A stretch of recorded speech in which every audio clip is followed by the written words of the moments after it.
Discussions continuing in Oshkosh about allowing ATVs and UTVs on certain roadways within the city. City's Transportation Committee opting to wait and recommending an ordinance to the Common Council. Several members saying they need more data before moving forward.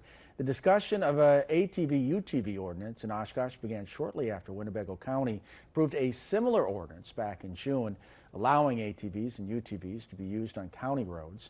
While many feel it could be positive for tourism or recreational purposes, they also feel there needs to be proper regulations. The committee plans to conduct more research with professionals and listen to the community's thoughts before moving forward with an ordinance.